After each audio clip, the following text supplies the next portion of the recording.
Hello, hello, hello everybody, and welcome along to round 4 of the Apex Online Racing Hype Energy F2 Sprint League. Today we have a couple of very special races for you. Some drivers love it, most dread it. It's the Monaco Grand Prix. Survival will be the word of the day as this field of drivers try to desperately keep their F2 cars out of the many walls that surround the Monte Carlo circuit. I'm Jacob Hancox and I'll be riding solo today as Jens unfortunately couldn't make it, but I will be soldiering on to bring you what will undoubtedly be a fascinating race around the city streets here in Monaco. As ever, qualifying will be all important around here at the jewel of the F2 calendar, and with only one shot at it, the drivers will be undoubtedly feeling the pressure. So, let us see. They are already into the qualifying session. Things got underway a little bit quicker than I would have thought, so I'll try and get you guys in there as soon as I possibly can. Right, here we go then. Into the qualifying session. Some of the lap has already gone. I'm going to try and jump on board with Heiko, our current championship leader, and see how he does. Down into Mirabeau, I believe this is. Yes, and now down towards the Lowe's hairpin here. Looking pretty neat and tidy so far from the Dams driver from what I've seen, but he's currently sitting only down in 8th position. On the standings on the left-hand side, you can see them update live as the drivers go around here in their one-shot qualifying session. So, through the tunnel we go. Not too much you can do around here. Everyone on the super soft tyres, of course, for qualifying. As he brakes now hard into the Nouvelle chicane. Very tough to get it slowed down there, but he seems to have done it just about okay. Not perfect by any means, as I stutter a little bit there. Mariusson retiring from the session. Not good news for the Swede after such a good weekend last time out, and Iko's already out as well. Same for Salty. Heiko still down in 8th here as he goes through the swimming pool section. La Piscine. And now up towards La Rascasse, the second to last corner on the circuit. And he almost goes straight on into the wall. There has to pretty much stop around there to get it turned in, but it doesn't seem to have cost him too much. He's still 7th on the left-hand side. Opens the DRS now. Run up towards the line, and it's across the line, but only 7th position for the Dutchman in the Dams. It is ERZ KBL who takes pole position.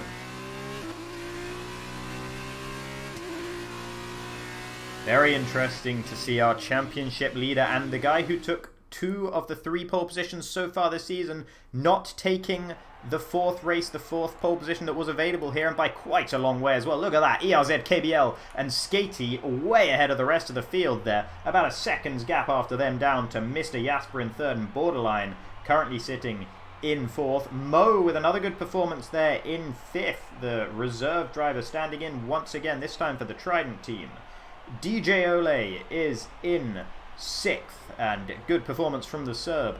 Heiko in 7th, as we saw. AOR Thompson in 8th, Cameron B in 9th, and SLI the Dane rounds out the top 10, 3.4 seconds down on the pole time, and that shows just how difficult it is around here that there's such a wide spread in this field.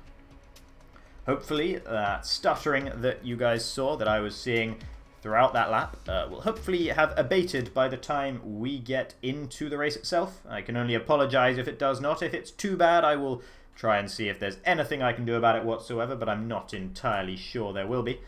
Just going to briefly tell out, make sure everything's going okay. Everything is going fine. So, just a reminder to all of you guys that if you say anything in chat, I will be able to see it. So if you want to ask any questions and around Monaco, then I might need some extra things to talk about. So feel free to ask a question or put anything you want in chat, really, and I'll see if I can respond to it throughout the course of the race. I will be able to see it. So 25 seconds remaining on the timer before we get onto the formation lap and before we see which tyres everyone will be starting on. Of course, track position is absolutely everything around here. So that could mean multiple things for the tyre strategy. It might mean you want to run long, running the contra strategy if you're starting outside of the top 10. Or it might mean that you just want to start on the super soft tyres and try and get as many positions off of the grid on the opening lap as you can, as that is the best opportunity to make up positions around Monaco.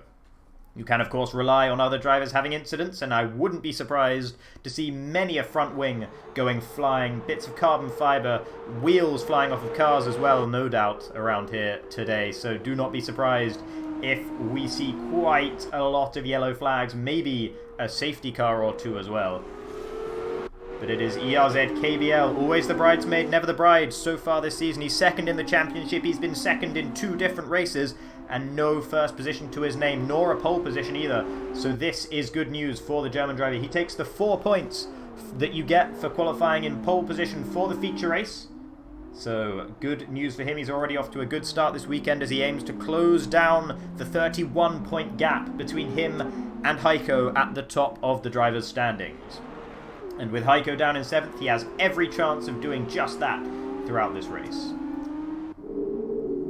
Good question as to why the super soft tyres are purple. I believe it is because F2 has retained super soft tyres while F1 has not, and in F1 the red wool tyre that used to denote the super softs now denotes the soft tyre, and so I think to avoid confusion with the soft tyre, as ERZ-KBL, the pole sitter, actually crashes crashes on his formation lap there. That's not good news for him. That probably will have knocked his confidence a little bit, but anyway, yeah, to avoid issues of confusion between the soft tyres, which are red-walled, and the super soft tyres, they have elected to use the purple shade for the super soft tyres in Formula 2. I hope that clears it up for you. So, Mr. Jasper in 3rd as well. Good performance from him. He wasn't around last time out at the Spanish Grand Prix, did not participate for what is his team's home race. He is one of the Campos drivers. But he was really good in Baku, and it'll be interesting to see what he's able to do for us today. And with 3rd place on the grid, it's a good start to the weekend, certainly for one of the many Dutchmen in the field. Got to wait for ERZ-KBL to make his way around. He's almost going to be the last one to line up on the grid here. In fact, I think he will be the last one to line up on the grid here, despite being the pole sitter. So, let's just check the tyres real quick. Interesting, AOR Thompson actually must have qualified on the soft tyres, because he's starting on the softs from 8th position, and then some of the other drivers down towards the bottom of the field also starting on those tyres. But now, let's see, as the lights are coming on already here in Monte Carlo. They're held for a while, and away they go. And it looks like a good start for ERZ-KBL. He should be able to hold off Skatey into the first corner there. It's Mr. Jasper tucking in 3rd position as well. Bit of ghosting in the background as Mo and Borderline go side by side. But actually, it's Mo that comes out on top of that. So good start for the 2 drivers in the Trident at the moment. Yellow flags already, as it looks like some of the drivers have fallen down to the back. It's Maku that's come off worse throughout the opening corner there in Sandevot on the very opening lap. The Polish driver in the Carlin down in 17th position already. But meanwhile, up at the front, it's ERZ-KBL still leading the way from Skatey and Mr. Jasper in 3rd. Gonna see now what the changes in position are. Great start for Zavia 98M. A little bit of a disappointing qualifying for the Spaniard, but he's up into 12th already after starting from the back of the grid. He must have DNF'd from that session, as Biolite and Maku are now going past Iko, so Iko must have had a problem as well, the Croatian driver in the dams, and there you see him reversing out of the runoff there at Mirabeau, so that is not good news for him. His race has started very poorly. Not a good start for the 2 dams drivers so far.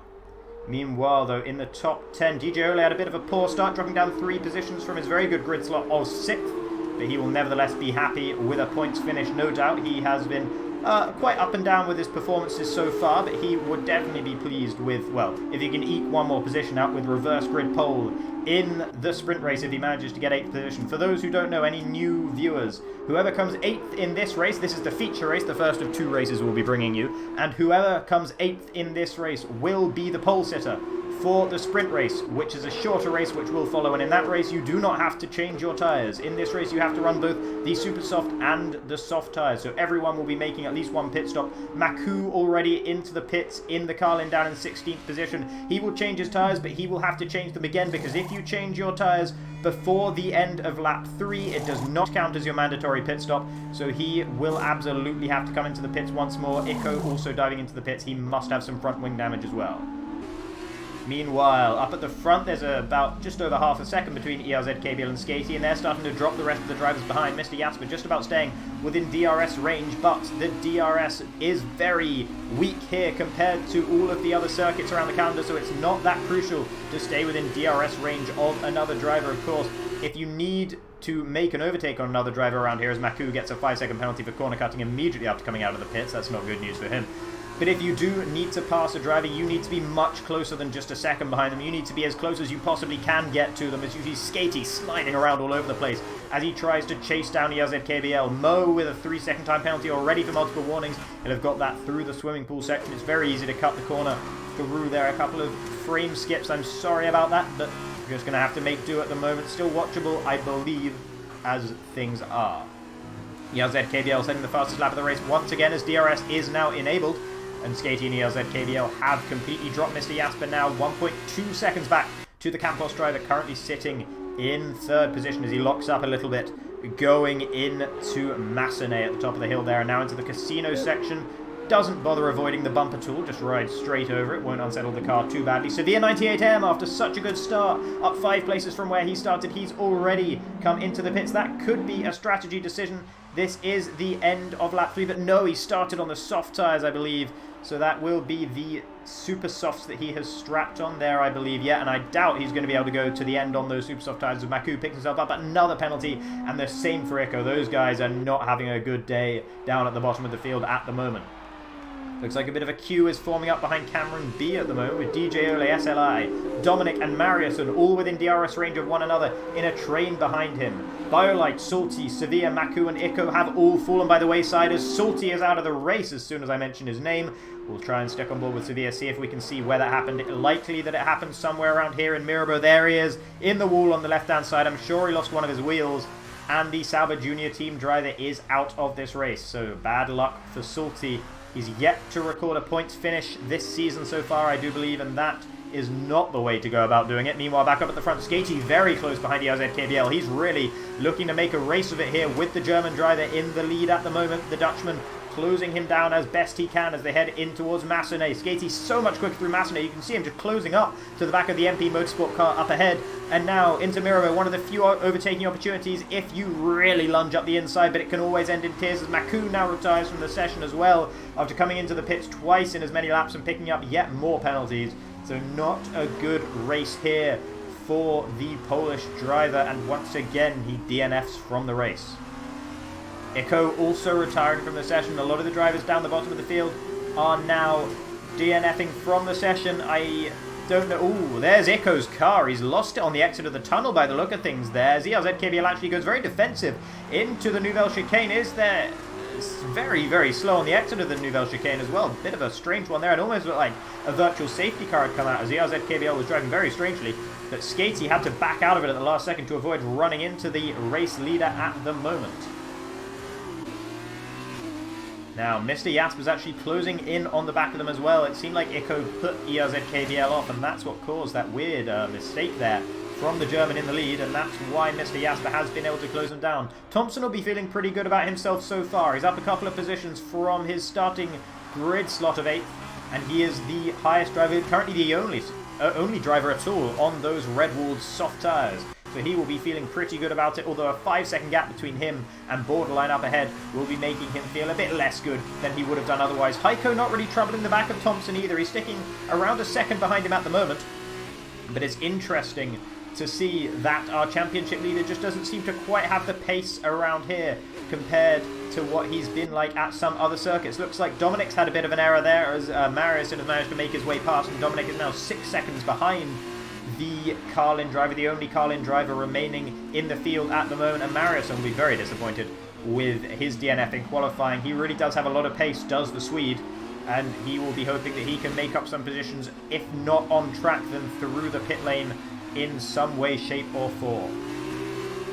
Meanwhile, though, back at the front, it is Skatey and ERZ KBL who are closest to each other on track as it happens at the moment. The Trident following the Campos around the city streets here in Monte Carlo. A beautiful sight as always, and the Campos not far behind in third as well. Mr. Jasper really has closed down the back of these guys, and it's Skatey who blinks first. He dives into the pits at the end of lap 5 here, and he will be setting on those soft tyres for the rest of the race. A one-stop strategy, of course, the only way to go around here in Monaco, as it always is, as track position is just so important. A little bit of a hold there as the second MP Motorsport car at Borderline comes through. Skatey will have left the pits by now. I doubt he's still being held in that Trident, but actually he doesn't seem to have come out of the pits. Don't know what's happening for Skatey. He was held for a very long time. Surely that can't have been real. It was. What on earth has happened to Skatey there? That's terrible news for the Dutchman. I don't know what the pit crew are playing out there, but he's just been held in the pits for about 10 seconds at least, and he's lost out significantly. He's now behind Borderline, who was a long way behind him on the track before they came into the pits, and Skatey, who was looking to get an undercut and try and challenge for the lead of this race, it's just disaster for him as he now finds himself down in 10th position with a mountain to climb. Mr. Jasper has no answer for ERZ KBL's pace either up at the front. The German is now driving away from the Dutchman in second, and ERZ KBL has absolutely been handed a lifeline here because Skatey might have been able to undercut him if he'd had a clean pit stop. But after all those issues in the pit stop for the Dutchman, currently sitting down in 10th at the moment. And no, there's ELZKBL with a 3-second time penalty. That could be absolutely crucial because that ruins the advantage of track position. And there's some... that's carbon fibre flying. Surely that's come off of the MP Motorsport car as well. He might be able to change his front wing, though, in the pits and still come out ahead of Skatey. But will he be able to come out ahead of Borderline? His teammate currently sitting down in 9th position, who has already pit. DJ Ole also pit from 9th place, as well as Skatey also picks up a 3-second time penalty. These time penalties could be absolutely critical, and it is a front wing change for our erstwhile race leader ELZKBL. In the pits at the moment, it's Mo who leads the way after Mr. Jaspers also come into the pits as well. SLI, the Dane, also diving into the pits in his Arden. Mariuson with a much cleaner pit stop despite the front wing change. Where will Borderline be relative to his teammate? Let's jump on board with the current second driver in the MP Motorsport team. Is he ahead? He is ahead! And Skatey's ahead as well, actually. He just about had enough in his pocket, and it did come down to the wire between these two guys in the end, but the front wing damage that ELZKBL picked up on his in-lap means that Skatey has jumped him, and critically, Borderline has jumped both of them after a clean pit stop compared to the troubles the rest of the drivers have been having. So that is a real turn up for the books, as suddenly it is Borderline who is our de facto race leader here, having pitted from 4th position. Mariuson very close behind Cameron B, meanwhile, up in 4th and 5th. These guys still haven't pit off of their super soft tyres, going to run longer here as he dives down the inside into the Nouvelle Chicane. Cameron B very nicely gives him the space there. It was a real dive bomb from Mariuson, but he made it work.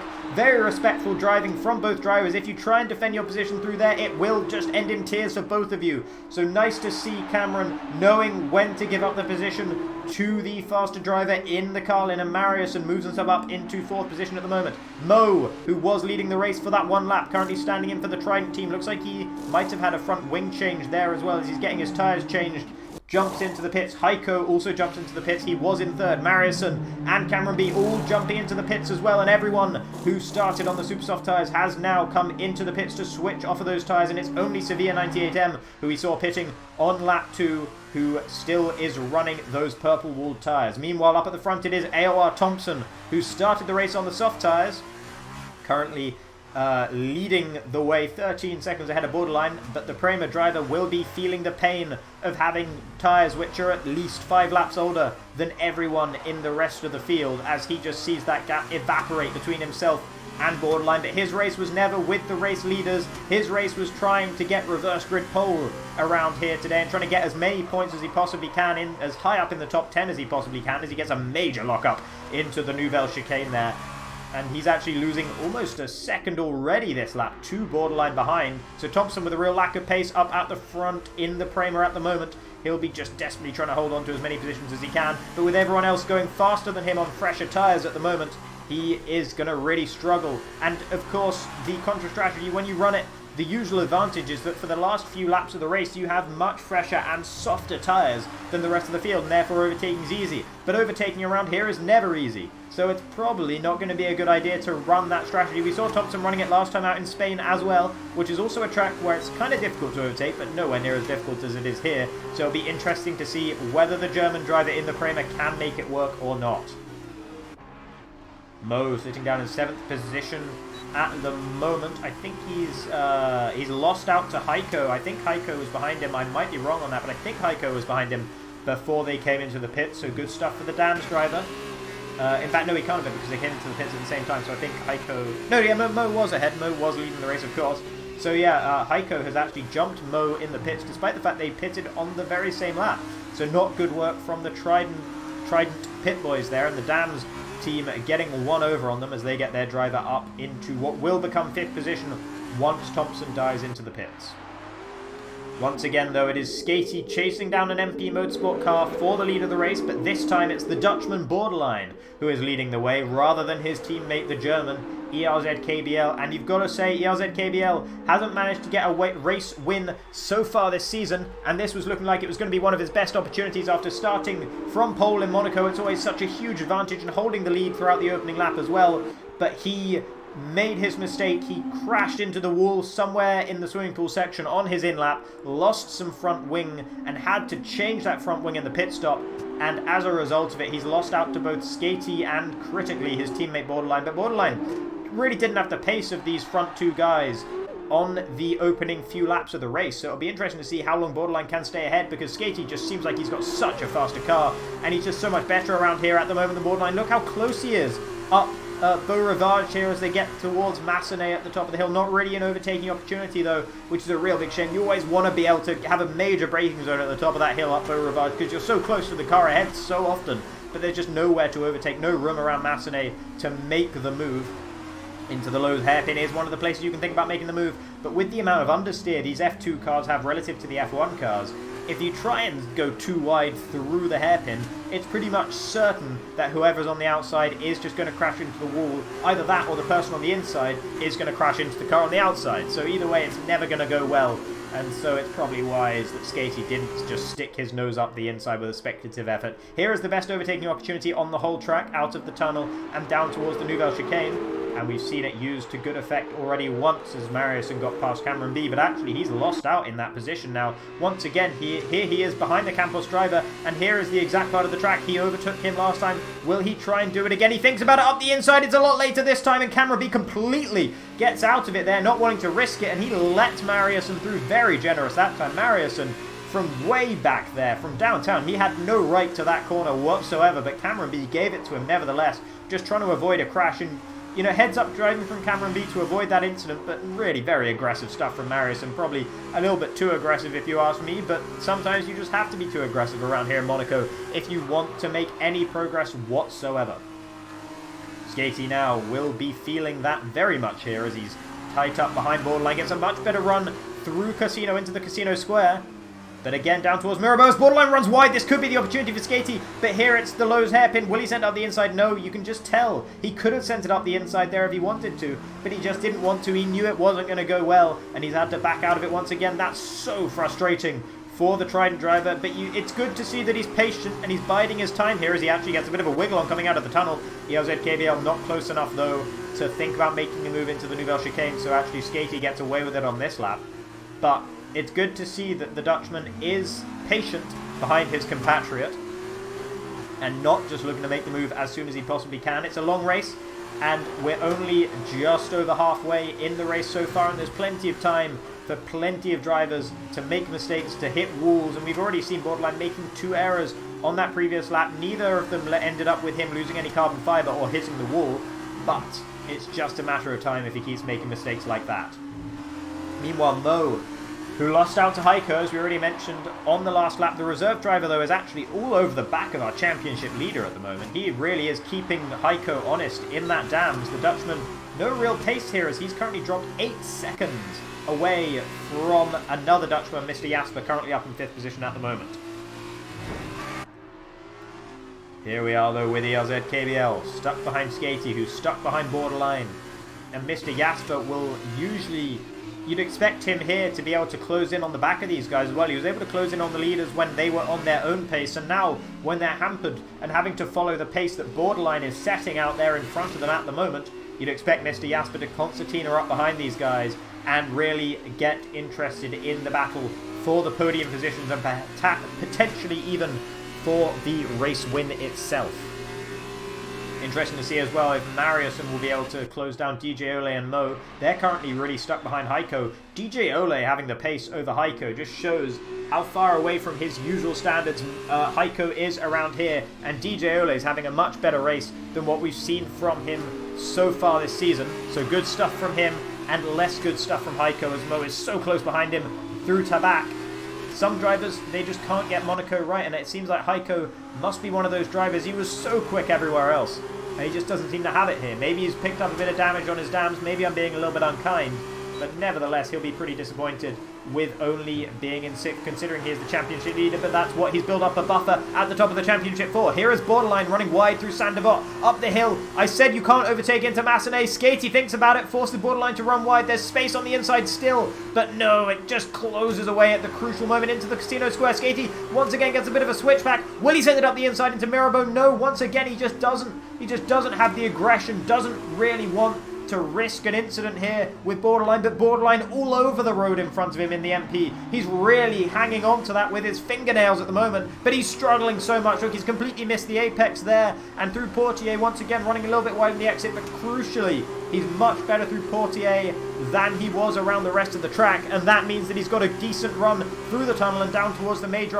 overtaking opportunity here in the Nouvelle Chicane, as Borderline actually runs deep into it as well. That will compromise him up towards Tabac. This is surely the opportunity for Skatey. Will he send it up the inside through Tabac? No, he backs out of it. No, there's an incident. And as soon as Skatey had the opportunity, there was a collision, and now it's ELZ KBL up into the lead. Mr. Jasper close behind them. Carbon fiber went flying everywhere as Borderline went into the wall on the outside. Not sure if Skatey pushed him into the wall or if he just ran wide out of concern as he runs wide through La Rascasse as well. Hopefully Mr. Jasper was able to avoid the rear of the MP Motorsport car, but it was going so well for Borderline. He was in the de facto race lead, and now he suddenly had to dive into the pits. I'm hesitant to say it was through no fault of his own. I'm not sure if Skatey crashed into him there, or if... Well, he did crash into him, but I'm not sure if Borderline, sorry, hit the wall first, and that's why him and Skatey collided. Either way, it's not good news for him, and it's not really good news for Skatey either, because while it does mean that he is now ahead of Borderline, who was stuck behind, it's ERZ KBL, the other MP Motorsport car, that once again retakes the lead of the race. So no matter what Skatey does, he's destined to be in second in this race. He's currently in third, but once Thompson pits, it will be second.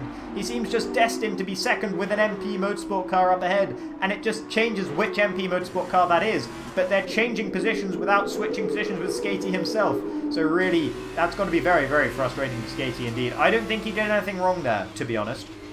I don't think he pushed Borderline into the wall. I didn't see it that clearly, and I'd love to be able to see a replay. But I think Skatey was an innocent party. He had the opportunity to make a move into Tabac, and it's one of the few places around here, if you get a decent run out of the Nouvelle Chicane, you really, I mean, it's so hard to overtake here. You have to take every opportunity you get. And Skatey had been so patient up until that point as well, but it all went wrong in the end. Heiko, interestingly, he's had an incident. He's dropped way back from where he was. He hasn't come into the pit, but he must have gone down an escape road or spun or something as Thompson finally pits after 13 laps on the soft tyres. Heiko now down towards the bottom of the top 10. That frees up Mo and DJ Ole to chase for the podium positions, but they're such a long way behind. Mr. Jasper currently sitting in third at the moment. Where will Thompson come out on those super soft tyres? He will be in 7th.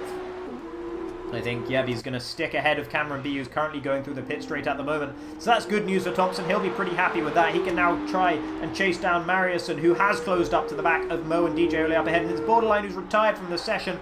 Not sure if he's had a collision there. We'll stick on board with Sevilla and try and see if we can find it. Maybe it's through La Rascasse. That's always a tough place.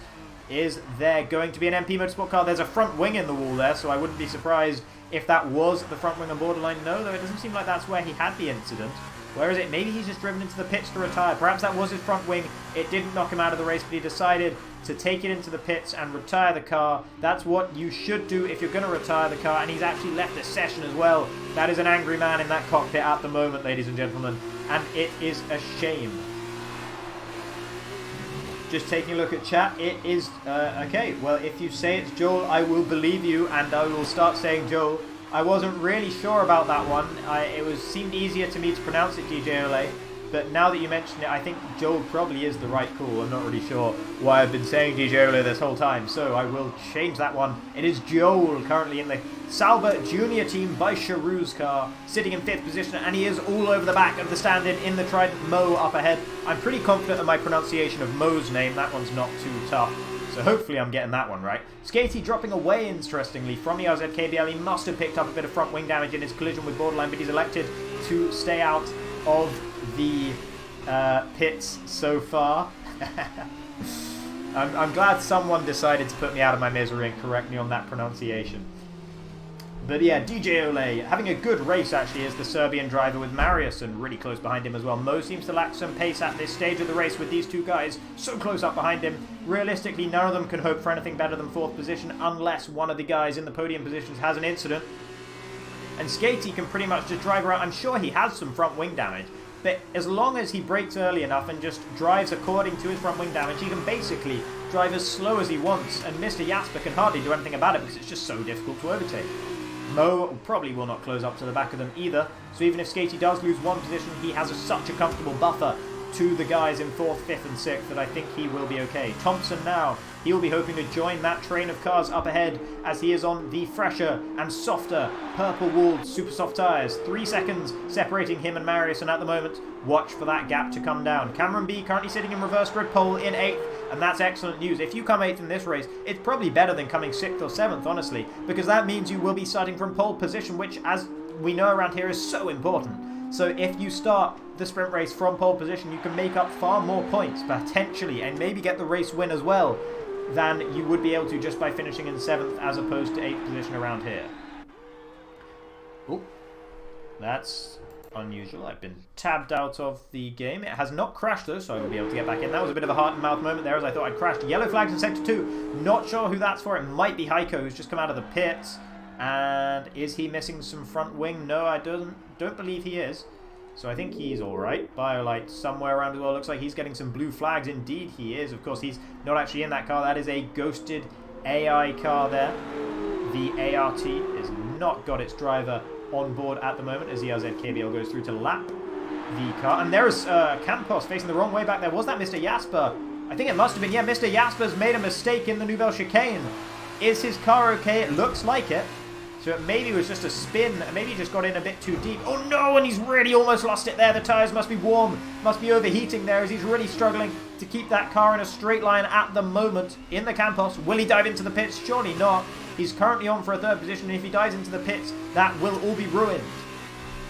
He really needed to try and stick as close as he could behind Skatey, because Skatey, let's not forget, has a 3-second time penalty, and I do not believe the same can be said for Mr. Jasper. Both ERZ KBL and Skatey have 3-second time penalties. Let's not forget that as we get towards the closing stages of the race now, and Mo runs wide through Sandevot, and it's DJ Ole, the opportunist, who sneaks up the inside, and Mariussen follows him straight through as well. And I've said DJ Ole again, it's Joel who moves up into 4th position in the Sauber Junior Team car.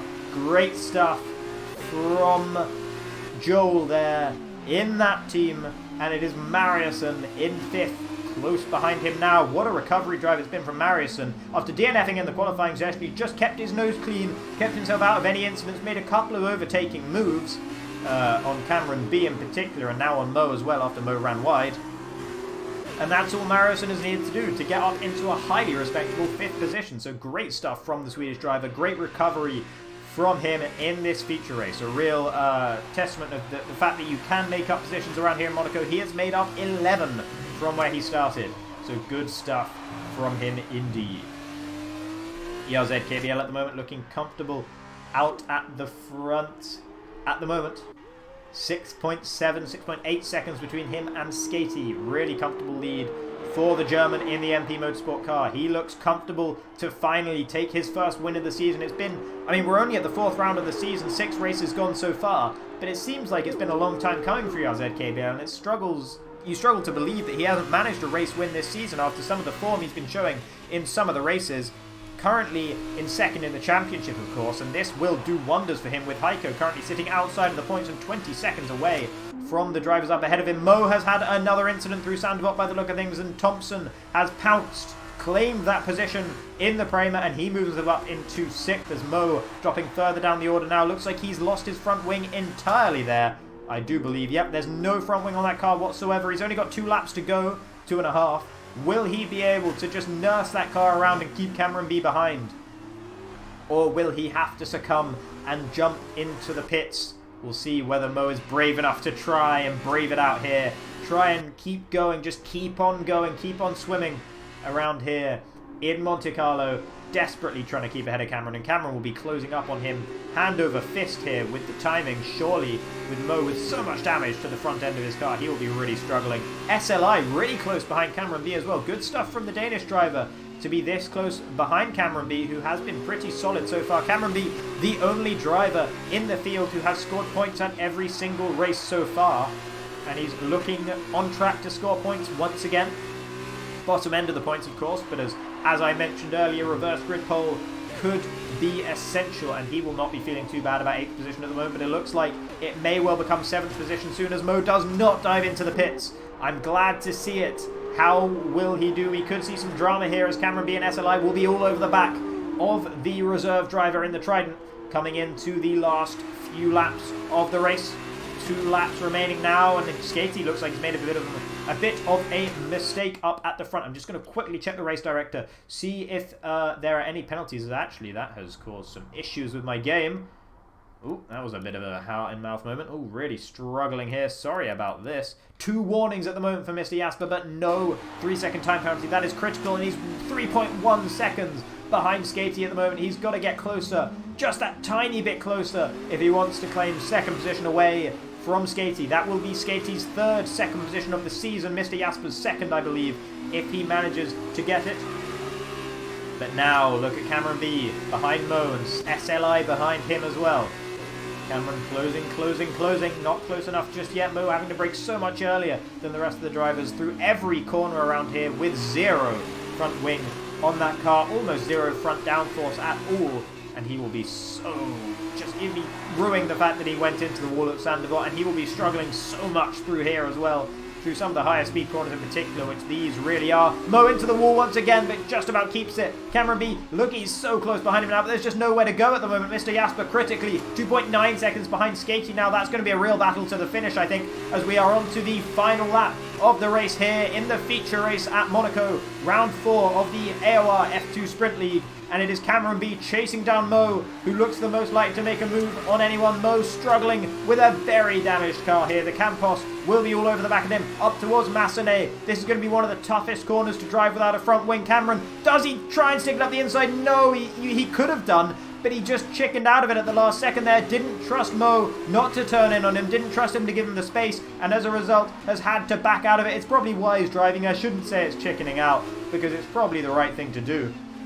Currently sitting in 8th position as well. He doesn't want to compromise that, as DJ Ole has lost a position to Mariussen somehow. There must have been an incident for the Serbian driver to lose in the middle of the tunnel, lose out to the Swedish driver, who now moves himself up an extra position, up 12 from his grid slot into 4th position now from Mariussen. And ERZ KBL has already come across the line. It's finally a race win for the German in the MP Motorsport car. Skatey will come across the line in 2nd, but Mr. Jasper will be the one to take it away. The 2nd step on the podium belongs to the Campos driver, up 1 position from his 3rd place on the grid. Mariussen with an excellent drive to come home 4th. DJ Ole harassed all the way to the line in 5th, and Thompson comes across the line, but Mariussen looks like he's had a time penalty there and lost out to DJ Ole. But Joel, I'm so sorry, it's just stuck in my head at the moment. Mo, will he be able to hold on? Looks like he's done it. No, through the final corner, here comes the DRS. Will we see them side by side across the line? No, Mo will hold on to it, and Cameron B will have to settle for 7th, as he actually does get ahead of Mo in the end anyway, because Mo had some penalties.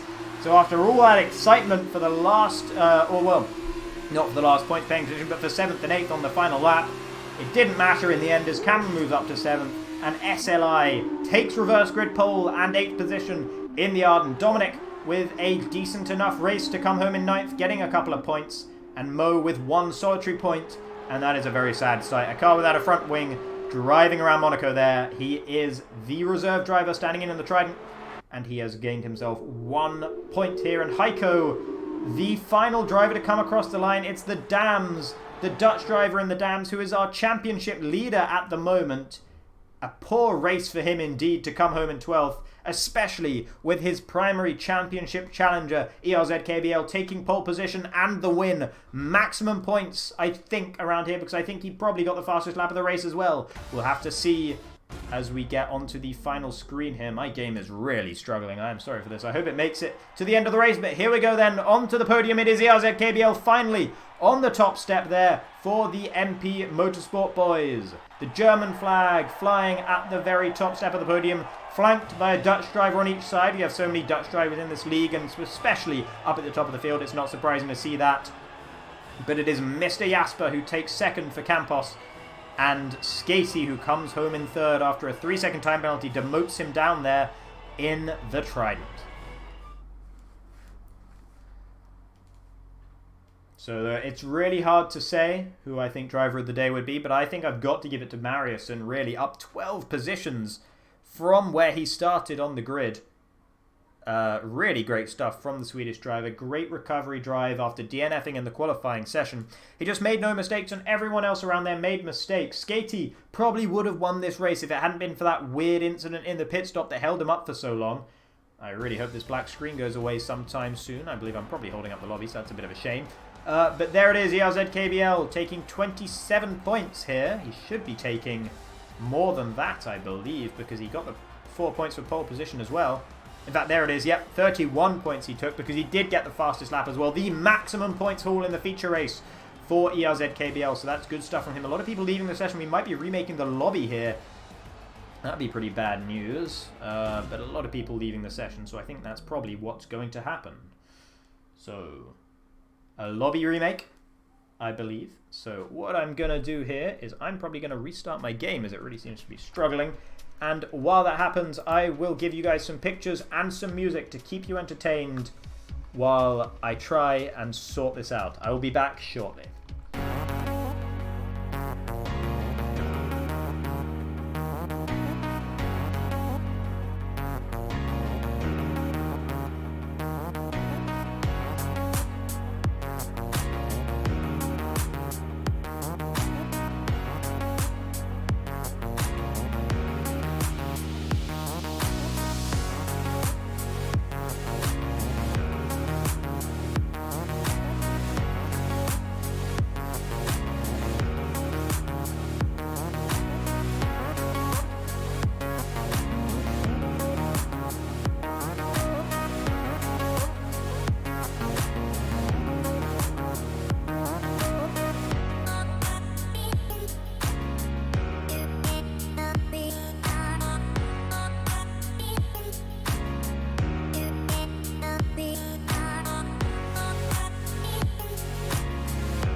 Alright, hello everybody. So, just to fill you guys in on what's been happening, we had to remake the lobby between the feature race and the sprint race. So, what has had to happen? Unfortunately, in the F1 2019 game, you cannot simply make a new lobby to have a sprint race in. You have to have a feature race first. So, what's happened is the guys have had to run a 3-lap long feature race right now as we speak, or as I speak, and they are going to finish in the exact same positions in which they finished in the real feature race, and that will set the grid perfectly for the sprint race and we can get back underway with no problem.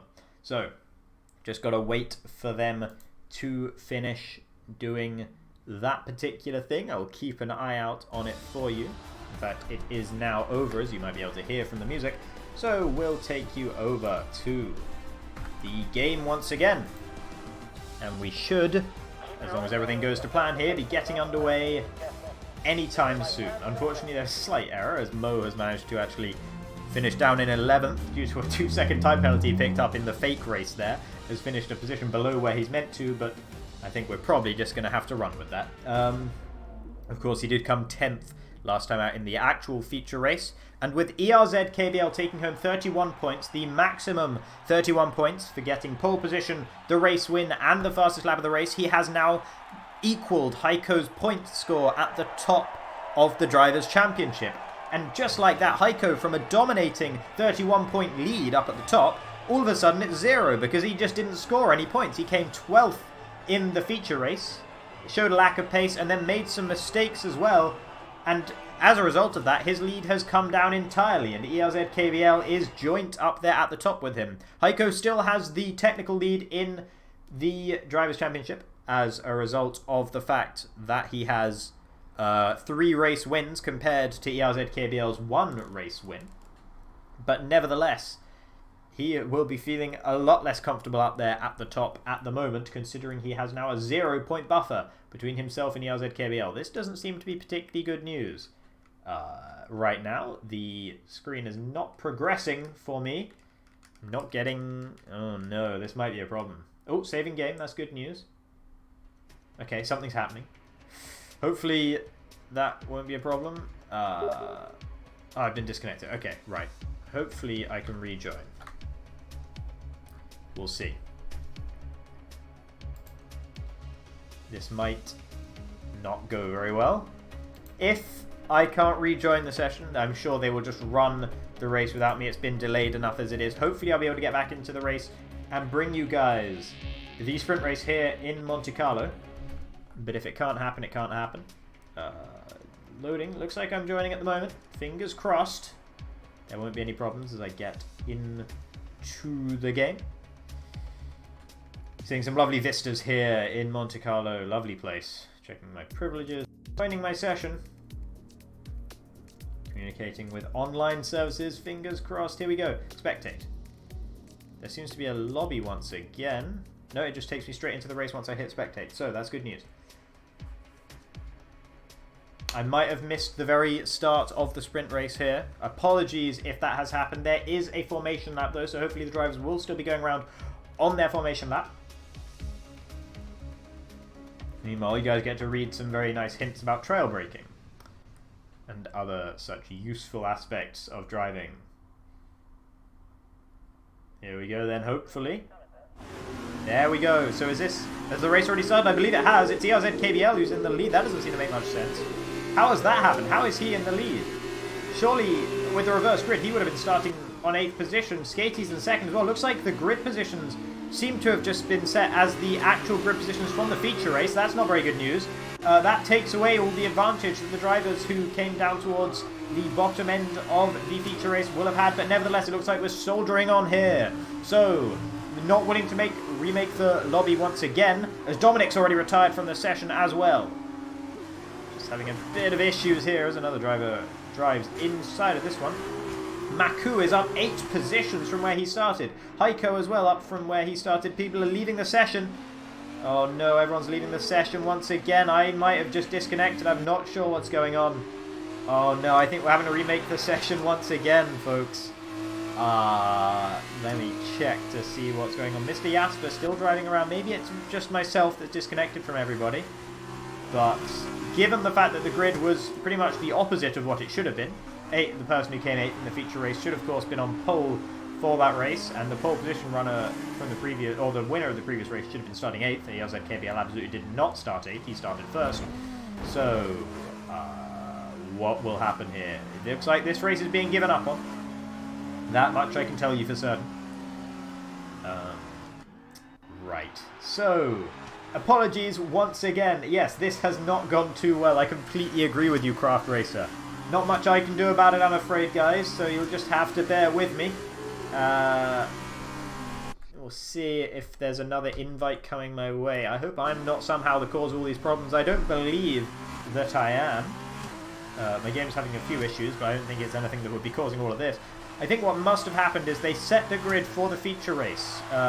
In the lobby, you can preset the grid. And I'm sure that what's happened is that has also preset the exact same grid to happen in the sprint race.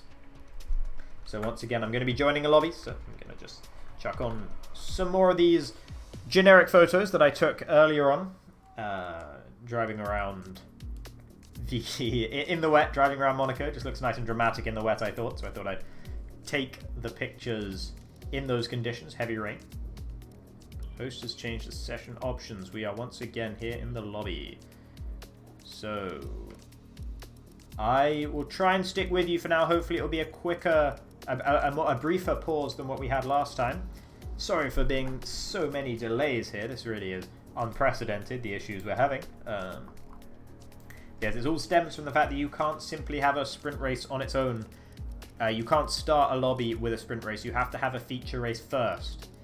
And it seems like determining the grid for that feature race determines the same exact grid for the sprint race as well. So I think what's going to happen here is we're probably going to have another 3-lap feature race, and then these guys will just have to sort their own way out, and they'll have to find their own way to the exact positions they finished in the original feature race. Starting to wish now that I took some more photos earlier, because I didn't quite take as many as I usually do, and it would have given me a little bit more to talk about, perhaps, as you just say, or at least you guys a little bit more to look at. We're not going to talk about the photographs themselves, but you never know. In fact, I may as well do here. Well, I don't know how much there is to say about them, to be honest, having said that. Neither of the Oh, no, that's not true. I was about to say neither of the Virtuosis are here today, but that's actually not the case. Sevilla98M was here. He had a bit of a disappointing first race. I think he finished last of all the people who actually finished in that race, or maybe he DNF'd, I can't remember. But either way, he finished outside of the points, so it was a poor race for the Spaniard in the Virtuosi. Last time out, though, ELZKB will be very happy with his results, of course. Mr. Jasper will have jumped up the table. He was in 10th going into that race with 25 points, but with 18 points added to his name, he will have jumped up at least 2, 3, 4, 5, maybe even 5 positions from where he was with those extra 18 points added to his tally. Skatey was in 5th position after he missed the opening round of the season.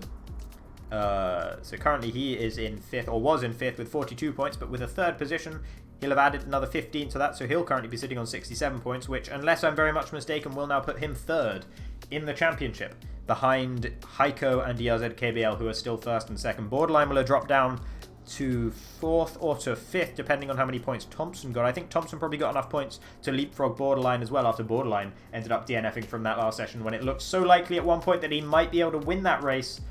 It all went wrong for him, and that would have been his 2nd race win of the season. Of course, he picked up a race win in Baku. Last time out, though, it was a 4th place and a DNF for Borderline. He's actually, interestingly enough for Borderline, he's yet to have 2 good races in one single weekend. He always does well in one race, whether it's the feature race or the sprint race, and then does not so well in the other. But he's not only not had 2 good races in one weekend, he's also not had 2 bad races in one weekend. And he's already got his bad race out of the way for this weekend. So there's a good chance, if you believe in this sort of thing, there's a good chance that Borderline will actually, in fact it's pretty much fated, that he has to have at least a sort of 4th or 5th place finish here in the sprint race, because after DNFing from the initial race, he will have to have his customary turnaround and get a much better result in the sprint race. Skatey was almost on for his 2nd position of the season so far. He got one second position in Baku and another second position in Spain. As I said, he didn't attend the opening race of the season. He hadn't joined the league at that point. But he has been very, very strong since he joined the league. His points per race have been up there with Heiko and ERZ-KBL as one of the guys who will be challenging for the championship come the end of the season, I'm sure. And as I've mentioned before, he is a F2 driver in the AOR F1 leagues, so that puts him the highest of any of these guys in terms of their placement in the AOR F1 leagues rather than in the F2 Sprint League here. So that surely on paper means that Skatey is probably the strongest driver on the grid, pound for pound, compared to the rest of the drivers, at least in an F1 car. But these F2 cars are such a different beast than those F1 cars. They're so much more understeer, they're so much harder to handle, the tyres go off in a much bigger way as well. So there is really a lot more work in a way that you have to do in these F2 cars, despite the fact that they're so much slower than the F1 cars. Mariussen, interestingly, DNF'd at the last 2 races at a street circuit. Both of the races in Baku, he DNF'd from the race, but obviously he has kicked that particular trend. As you might be able to hear, we are getting into the session once again for what must be a feature race, I can only assume, unless... What is happening now? Are we having another feature race? It says we're having another feature race, but what we might be doing is we might be running this feature race as though it is the sprint race. I'm not entirely sure. I'll let you guys know as soon as I know what's happening.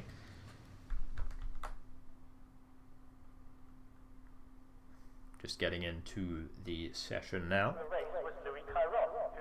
Oh. You can hear the, in fact, I'm not sure if this, I hadn't ever realized this before, but that voiceover that you can hear while we're in the pit lane, that, I'm pretty sure, is the voice of Chain Bear, the F1 YouTuber.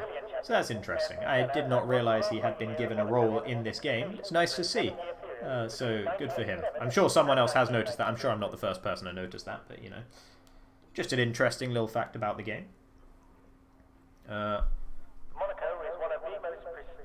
will take you guys over to see what I'm seeing now in the game itself, just so you can see what I'm talking about if I do talk about anything.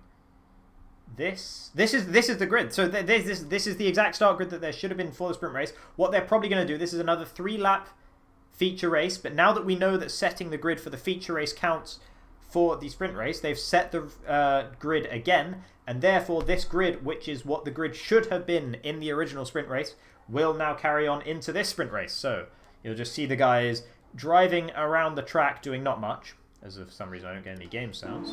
There you go, they're back. But yeah, we'll see SLI getting to lead all his way around Monaco. We'll actually see him winning this little 3-lap feature race that we have, as the drivers piddle around slowly.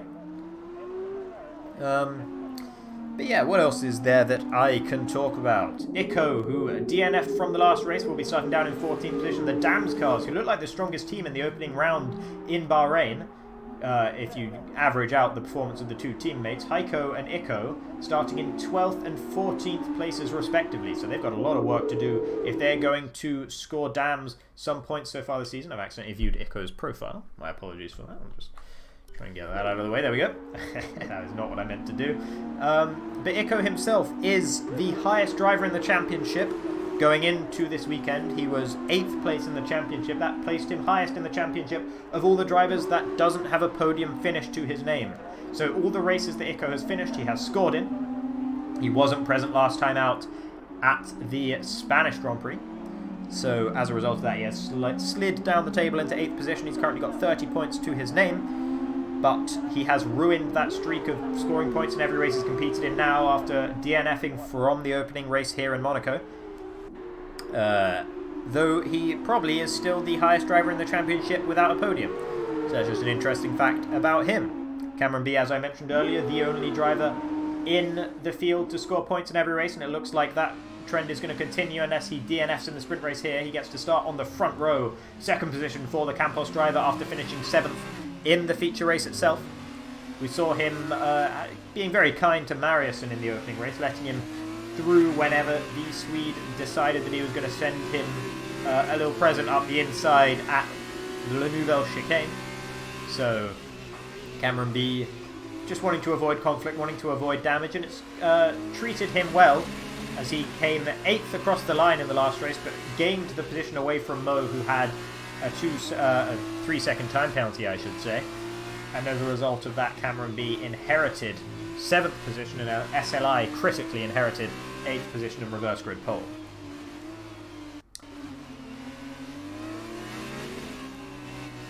Heiko now is only sitting at 2 of the 4 pole positions for this season, after his pole position was taken away from him today by ERZ KBL. In fact, it was taken away from him by quite a few drivers, because he qualified down in 6th position in the end. So ERZ KBL taking his first pole position of the season in the qualifying for the feature race around here. The other pole position last time out in Spain was taken by Mariuson, I believe. Hold on. Was it Mariuson or was it Skatey? I cannot remember now. I think it was Mariuson, I'm pretty sure. Mariuson, by the way, if any of you guys watching didn't see the last race, last time out, go back and at least watch the sprint race from last weekend's race in Spain. Not right now, watch this race first once we finally get into the sprint race here. I've been waiting long enough, you probably don't want to leave right now, after waiting so long for the sprint race itself. But the sprint race last time out in Spain was an absolute prime example of what these sprint races can be, and we saw such a close finish between a couple of the drivers around here. I'll try not to spoil what actually happened for you, but a battle throughout the final lap in that race that was absolutely incredible to behold, and one of my favourite races I've commentated on so far. So if you guys get the opportunity, and if you haven't seen it, go back and watch that one, because that was absolutely incredible. And of course, for that one, I didn't have to solo commentate as well, so that was nice. And it's SLI who takes the win in the feature race. That doesn't matter, it's not a real feature race. Ignore what I'm saying, I'm just joking around here. These points will not count towards their championship standings. This is just to make sure that they start in the appropriate grid slots for the sprint race, which will follow after this fake feature race, 3-lap long feature race, as Maku is the final one to cross the line. 16th position for him. That is where he should be starting in the next race, in the sprint race here in Monte Carlo, which we will be getting into shortly. I will make sure to skip through the podium celebrations here, because those are pointless. No need to view those. Hopefully for SLI, it will not be the last time we will see him on the top step of the podium. He will be starting from pole in this sprint race, so he will be hoping that he can hold on to that first position. A lot of pressure on the Dane's shoulders, as he has not had all that good results so far. A first position, or any high scoring points position, would be a real turn up for him, and a real upturn in his fortunes. Currently outside of the top 10 in the Drivers' Championship. Any points would be big for the Danish driver. Yeah, if these points counted, that would really affect the Drivers' Championship in a big way, but unfortunately, they do not.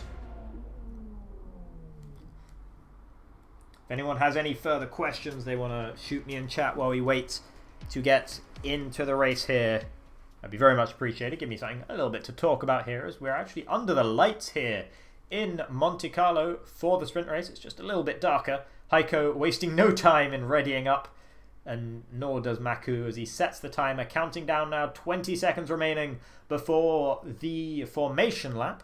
Still, we're just really, teasing it out here. We're not going to quite get into the race just yet. It will be the formation lap that we have to see first, unless, actually, there wasn't a formation lap for that race, so maybe they've done away with the formation lap for this one. I'll just check to see if that's what's happened, but that might well be the case. So we might not actually have a formation lap here at all. The lights are coming on slowly, so it looks like we aren't actually having a formation lap at all. I'm going to commentate this as if it is the real start to the race, and SLI takes them away here in Monte Carlo, and it looks like a good start for the Arden driver. He has held his first position into the first corner, and it is Thompson who's up in a second after a tentative start for Cameron B. He's dropped one position, he's dropped 2 positions now, as Joel behind him, not DJ Ole, it's Joel who's up in the 3rd position and into a podium slot, provisional podium slot for now. Cameron B losing out once again here, and Skatey alongside him in the Trident. A lot of positions lost for Cameron B after such a promising grid position. It's not gone well for the Campos driver on the opening lap of this race, down into 5th. Meanwhile, SLI leading the way here with Thompson in 2nd, DJ Ole in 3rd, Joel I should say. Sorry, I really need to get out of that habit. Maku and Iko battling down there. You can see them side by side, and they've come together. Front wing damage there for one of the drivers. Not sure if it was Maku or Iko. Both of them have blue front wings, and that was a blue shard of carbon fiber. We saw another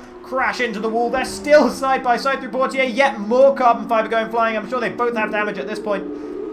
They're really just ruining each other's races at this point. They don't need to be battling this hard and getting so much damage on their cars, but Iko will be sending it up the inside once again into the Nouvelle Chicane. And it looks like finally it's the Dams driver who gets the better of Maku, who actually has to cut the corner there and picked up a 3-second time penalty for his troubles. Dominic completely cut the corner, but doesn't seem to have picked up a penalty in the Prema, so he'll probably be okay with that. Heiko's already lost 2 positions from where he started as well. His weekend is not getting any better. It is getting worse. Sevilla 98M from his grid position of 11th is up 2 positions from where he started. ERZ KBL, our current joint championship leader, and as things stand, he will become our championship leader if he manages to score points in this race, as Iko, Maku, and Heiko all into the pit. So Heiko picked up front wing damage on the opening lap, same for Biolite, as they're all heading into the pits now. SLI still leading the way in the Arden. Basically, all he needs to do is keep that car pointing in the right direction and keep it out of the Armco barriers that surround the whole circuit around here. And if he does that, he should be able to take his first win in the AOR F2 Sprint League. And what a win that would be around Monaco. It's a real special race to win. And he would not have come into this weekend thinking that a win was on the cards for him. His pace has not been the same as some of the top runners around here, but sometimes it doesn't need to be, and this is one of those occasions. As long as you can keep the car facing in the right direction, you should be okay. And actually, Thompson not that close behind him into the Nouvelle Chicane either, so SLI really is holding his own out there at the front at the moment. Joel pretty close behind Thompson, Skatey behind them as well. Marius, and we saw him making some moves in the feature race. Cameron B and ERZ KBL have switched positions. Once again, Cameron B getting mugged down into the Nouvelle Chicane. He really needs to start getting a bit tougher with his opponents down there, or at least going defensive into the Nouvelle Chicane, preventing the dive bombs, and it just seems like easy meat for the drivers out there at the moment. Looks like someone's gone around. Is Mariuson, after such a consistent race in the feature race, has had an issue through La Rascasse, but it looks like he hasn't had to dive into the pits. I think he could have done if he really wanted to. Dominic into the pits as well, so that's front wing damage for the second Prema car around here, pitting from 11th position. Mariuson, though, must not have picked up too much front wing damage if he's elected to stay out in the Carlin. He has only dropped 1 position from where he was, so he can count himself pretty fortunate for that. And ERZ KBL will be counting his lucky stars as well, that he's been able to gain an extra position and gain yet more points over and above Heiko, who is 16 seconds almost, 15 and a half seconds away from the next lowest driver in the field. And it's just going from bad to worse for Heiko this weekend. A real weekend to forget for the Dutchman. Meanwhile, up at the front, it looks like SLI just really has the pace to stay ahead of Thompson at the moment. Thompson not able to harass the Arden driver, and SLI is sitting pretty right here. All of these drivers will, of course, let me just check that, will have started on these soft tyres. You do not have to make a pit stop here in the sprint race. There is no mandatory pit stop. You can just run the soft tyres for the whole race, and that is what everyone will be hoping to do. Even the guys who had to come into the pits have stuck with the soft tyres because the super softs would not last the whole way around here. And there's a yellow flag once again. I don't know who that's for. Salty has dropped a long way from the back of Sevilla, so that might be for him. A yellow one, a sector flag, a yellow flag in sector 1 is what I was trying to spit out there. Do not know who has caused that though, as no one seems to have had any particular issues. I'm really stumbling over my words at the moment. But nevertheless, it is SLI still leading the way. Joel in 3rd place. That would be very good news for him if he can squeak a podium. AOR Thompson's had 1 podium so far this season. He's looking to try and get another here. Skatey in 4th, looking to add to his rather impressive tally of 3 podiums in as many weekends so far this season. Iko retires from the session. He's DNF'd. It's all gone wrong for the Dams team once again here, like it did in the feature races. Iko is out of the race, and Heiko is all but out of the race down there with such a big margin between him and the next lowest car in the field. Sad that it's ended in tragedy for the Croatian driver Iko, and Heiko picks up a 5-second penalty. It looks like he's just not bothered with the Nouvelle Chicane. But Iko had already made a pit stop on the opening lap, so it was unlikely he was going to be able to get any points out of this race anyway.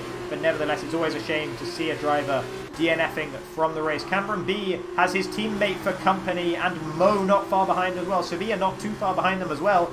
and this could get juicy, as we've seen people able to make overtaking moves on Cameron B throughout this race, and throughout the previous race as well. So Mr. Jasper will probably be licking his lips there, really close behind his teammate. He just needs to send a dive bomb up into the Nouvelle Chicane, and he should be able to move up into 7th position, as long as Cameron B is as kind to him as he has been to the rest of the drivers in the field. Joel, I'm so sorry about that. I will get it right one day. Joel is struggling a bit with his connection by the look of things, jumping around all over the place there in front of Skatey. That would be making the Dutchman a little nervous, and that would have made him even more nervous. A big moment in the casino square there for Skatey and the Trident, but he held it well, and actually hasn't lost too much time from it at all. Thompson's so close behind SLI at the moment. The Dane looking like he's struggling for pace at this very portion of the lap, but this is the only corner around the whole track that he needs to get right, really. He can get the other one slightly wrong and not have to worry about it too much, and he has got it right. Portier is the critical corner as it leads you all the way through the tunnel. However well you do on the exit of Portier will affect you all the way down towards this braking zone of the Nouvelle Chicane, and SLI critically stays far enough ahead of Thompson that the German is not able to challenge him. Mariussen now, still behind ERZ-KBL. Looks like he didn't pick up any damage in his incident around La Rascasse at the very end of the lap.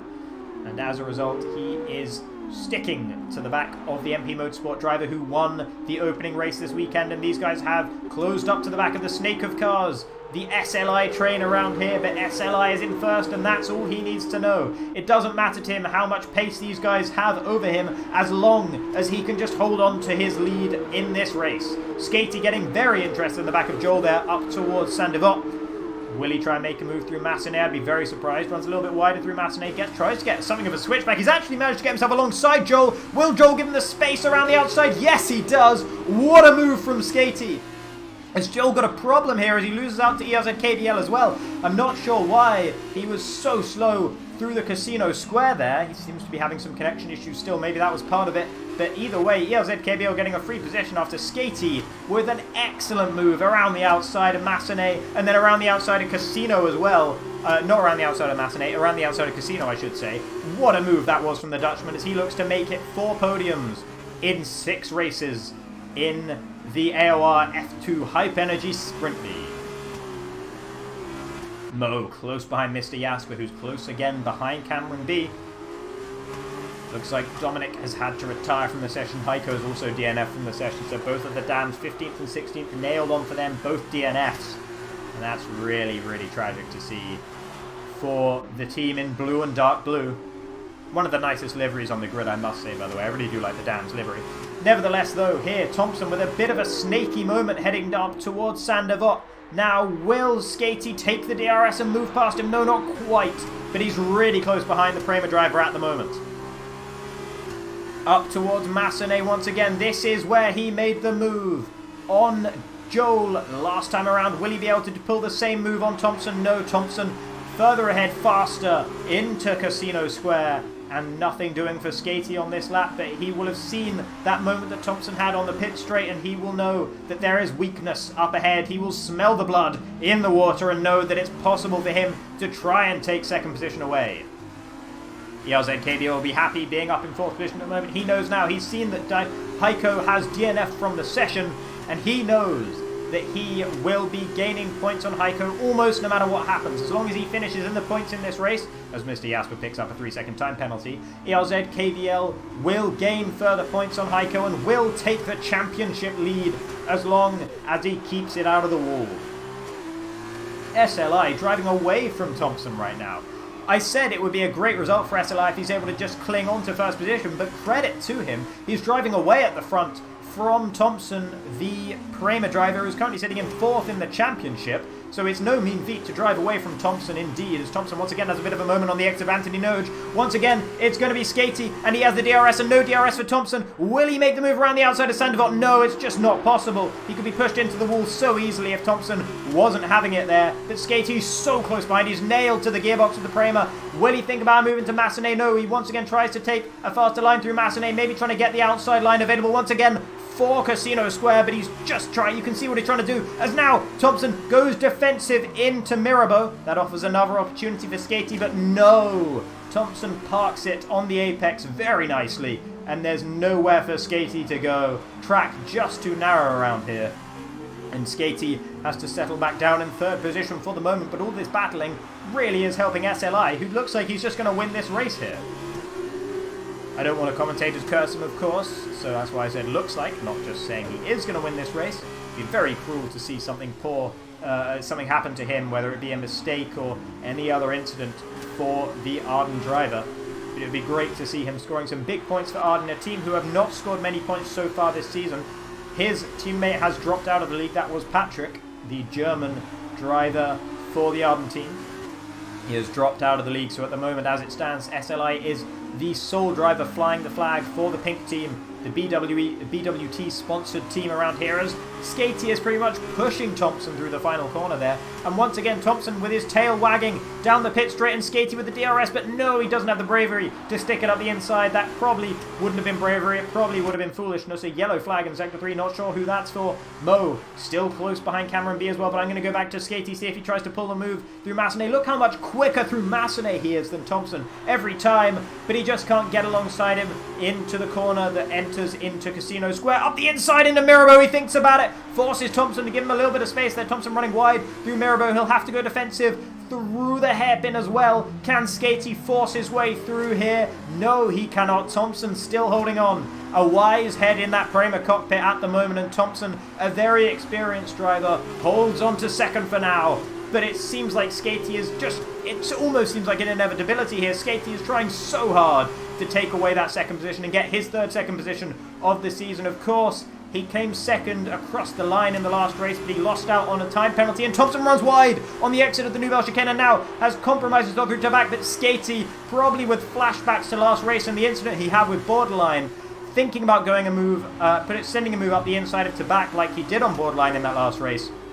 But it all ended in tears for him, and especially for Borderline, who did not rejoin, by the way, for this sprint race as well. So very frustrated is Borderline, the other MP Motorsport driver. But Skatey probably remembering, having a bit of a flashback to that, and thinking better of the decision to try and make a move into Tabac.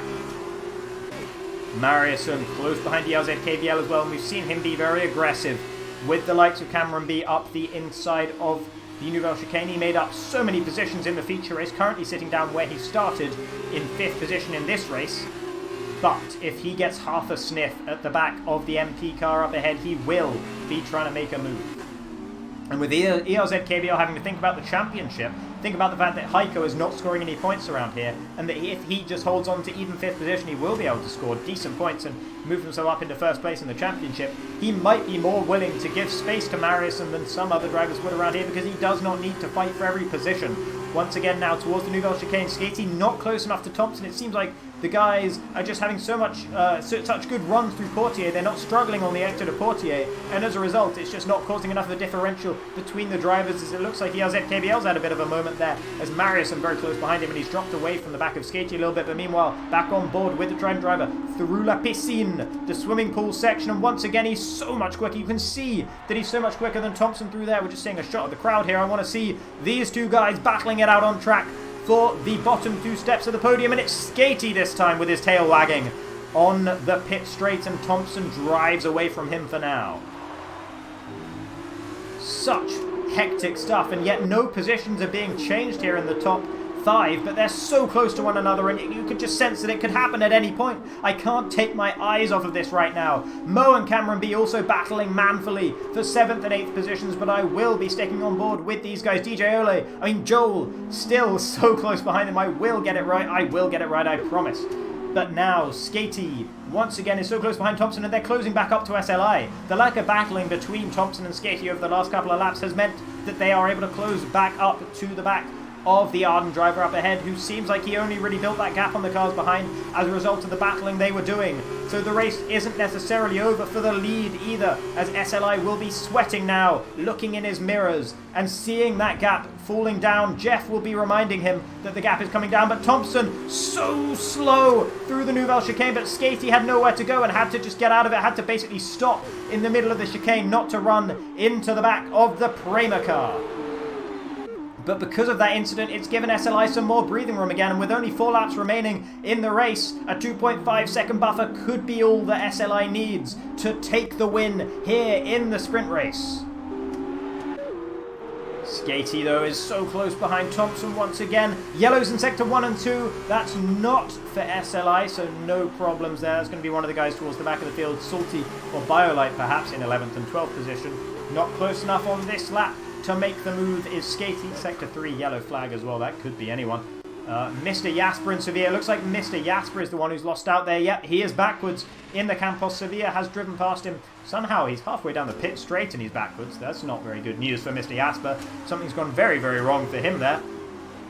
And, oh, to be honest, if you're facing the wrong way at any point, something's gone very, very wrong for you. Meanwhile, Skatey still close behind Thompson. And you can see from this camera shot as well, what a nice camera shot this is, you can see how close ELZ KBL is as well. Any mistake that Skatey does, any speculative attempt at an overtake he makes on Thompson that doesn't come off and that costs Skatey time, forces him offline, could mean that Skatey's going to lose out to ELZ KBL. So he has to really pick his moment here to make sure that he doesn't get his third position poached by the German in the MD Motorsport car behind. Though at the moment, ELZ KBL looks like he's had a bit of a slow run through the middle sector of this lap, and it's Mariuson all over the back of him, and he is not that close to the back of Skatey at the moment. And look how close they are to SLI all of a sudden. Thompson's going to be getting DRS on this lap. He hasn't had that for the last few laps, and that's what's been helping Skatey get so close to him in the opening stages of the lap.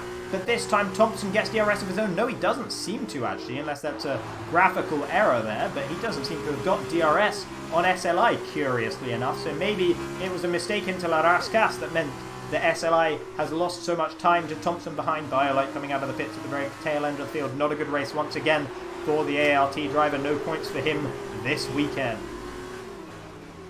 Meanwhile, Skatey still very close behind Thompson. He actually tried to make a move there up the inside of Mirabeau. By the look of things, I didn't quite catch it. And Mariuson and ELZ KBL, they're going side by side through the hairpin. Look how slow they are. They're pretty much caught up on one another. Mariuson, as he forced himself up the inside. No, he hasn't. ELZ KBL has held on to it.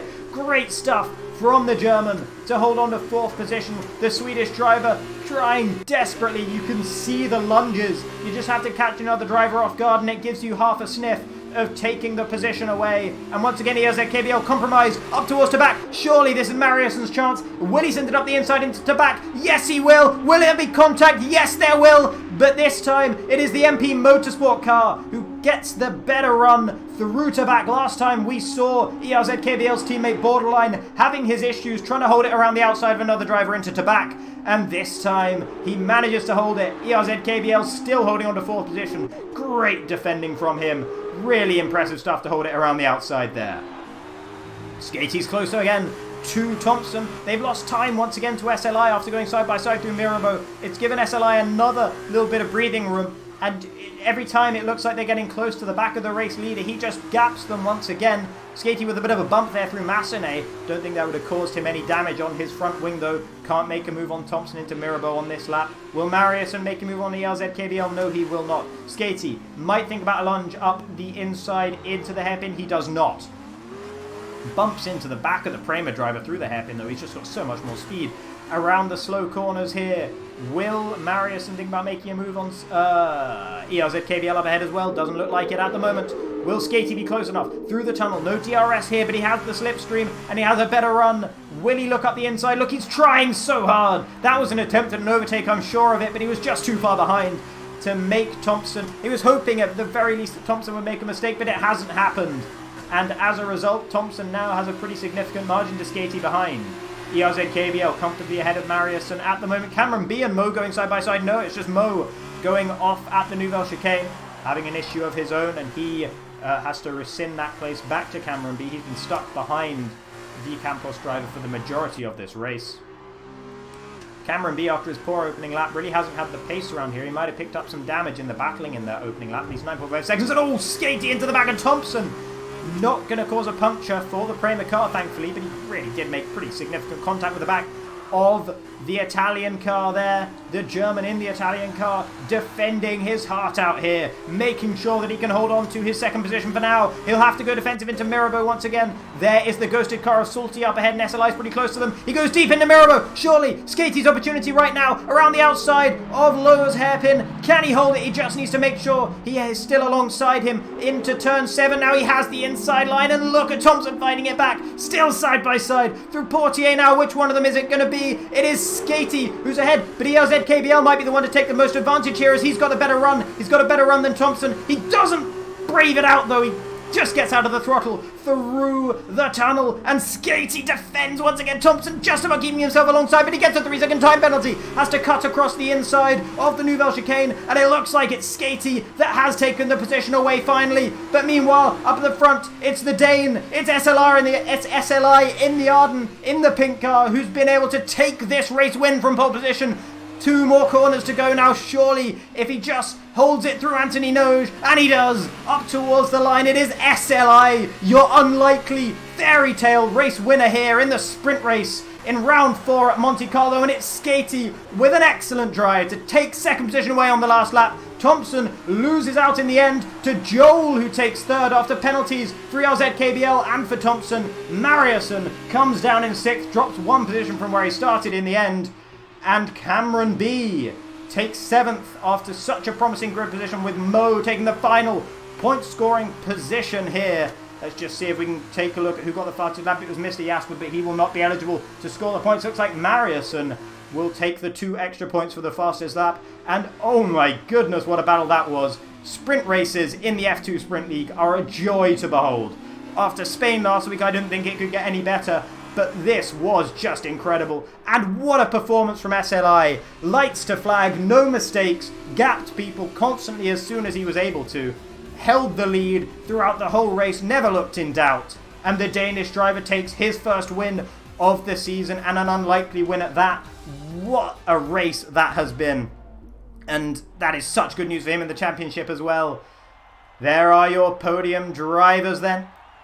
There is SLI's car. That's not the correct overalls for SLI. Oh no, that is the correct overalls, because those are Antoine Hubert's overalls.